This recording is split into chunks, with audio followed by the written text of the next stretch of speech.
নবকথামৃতং তপ্ত জীবনং কবিভিরীরিতং কলমশাপহং শ্রবণমঙ্গলম শ্রীমদাততং ভুবি গৃণন্তি ये ভুরিদা জনাঃ।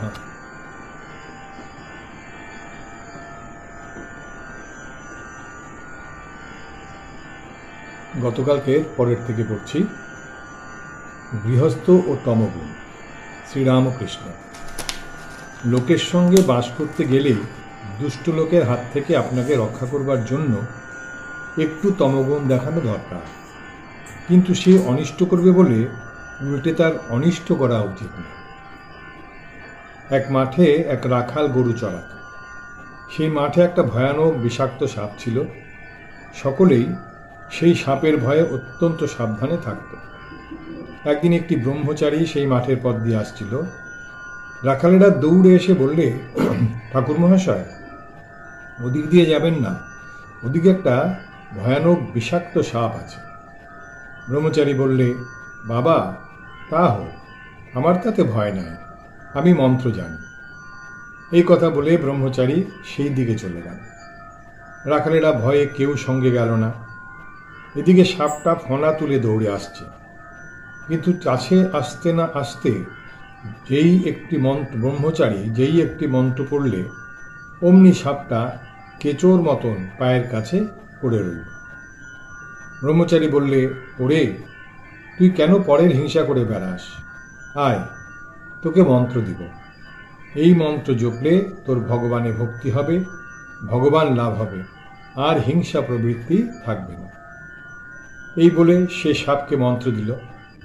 সাপটা মন্ত্র পেয়ে গুরুকে প্রণাম করলে আর জিজ্ঞাসা করলে, ঠাকুর, কি করে সাধনা করব বলুন।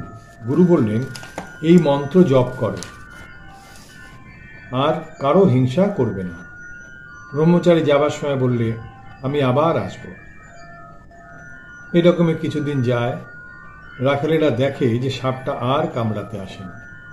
ঢেলা মারে, তবুও রাগ হয় না, যেন কেঁচোর মতন হয়ে গেছে। একদিন একজন রাখাল কাছে গিয়ে ল্যাজ ধরে খুব ঘুরপাক দিয়ে তাকে আঁচড়ে ফেলে দিল। সাপটার মুখ দিয়ে রক্ত উঠতে লাগলো, আর সে অচেতন হয়ে পড়ে রইল, নড়ে না, চড়ে না। রাখালেরা মনে করলে যে সাপটা মরে গেছে। এই মনে করে তারা সব চলে গেল। অনেক রাত্রে সাপের চেতনা হলো। সে আস্তে আস্তে অতি কষ্টে তার গর্তের ভিতর চলে গেল। শরীর চূর্ণ, নড়বার শক্তি নাই। অনেকদিন পরে যখন অস্থি চর্মসার, তখন বাহিরে আহারের চেষ্টায় রাত্রে একবার চড়তে আসত। ভয়ে দিনের বেলা আসত না। মন্ত্রলবা অবধি আর হিংসা করে না। মাটি পাতা গাছ থেকে পড়ে গেছে এমন ফল খেয়ে প্রাণ ধারণ করত। প্রায় 1 বৎসর পরে ব্রহ্মচারী সেই পথে আবার এলো। এসেই সাপের সন্ধান করলে। রাখালেরা বললে, সে সাপটা মরে গেছে। ব্রহ্মচারী কিন্তু একথা বিশ্বাস করল না। সে জানে যে মন্ত্র ও নিয়েছে তা সাধন না হলে দেহত্যাগ হবে না। খুঁজে খুঁজে সেই দিকে তার দেওয়া নাম ধরে ডাকতে লাগল। সে গুরুদেবের আওয়াজ শুনে গর্ত থেকে বেরিয়ে এলো ও খুব ভক্তিভাবে প্রণাম করল। ব্রহ্মচারী জিজ্ঞাসা করলে, তুই কেমন আছিস? সে বললে, আগে ভালো আছি। ব্রহ্মচারী বললে, তবে তুই এত রোগা হয়ে গেছিস কেন? সাপ বললে, ঠাকুর, আপনি আদেশ করেছেন কারো হিংসা করো না, তাই পাতাটা ফলটা খাই বলে বোধহয় রোগা হয়ে গেছে। ওর সত্যগুণ হয়েছে কি না, তাই কারো উপর ক্রোধ নাই। সে ভুলেই গিয়েছিল যে রাখালেরা মেলে ফেলবার জোগাড় করেছিল। ব্রহ্মচারী বললে, শুধু না খাওয়ার দরুন এরূপ অবস্থা হয় না, অবশ্য আরো কারণ আছে, ভেবে দেখ। সাপটার মনে পড়ল যে রাখালেরা আছাড় মেরেছিল। তখন সে বললে, ঠাকুর, মনে পড়েছে বটে, রাখালেরা একদিন আছাড় মেরেছিল। তারা অজ্ঞান, জানে না যে আমার মনের কি অবস্থা। আমি যে কাহাকেও কামড়াবো না বা কোনরূপ অনিষ্ট করব না, কেমন করে জানবে?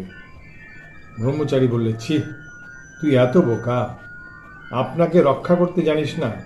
আমি কামড়াতে বারণ করেছি, ফোঁস করতে নয়। ফোঁস করে তাদের ভয় দেখাস নাই কেন? দুষ্ট লোকের কাছে ফোঁস করতে হয়, ভয় দেখাতে হয়, পাছে অনিষ্ট করে। তাদের গায়ে বিষ ঢালতে নেই, অনিষ্ট করতে নেই।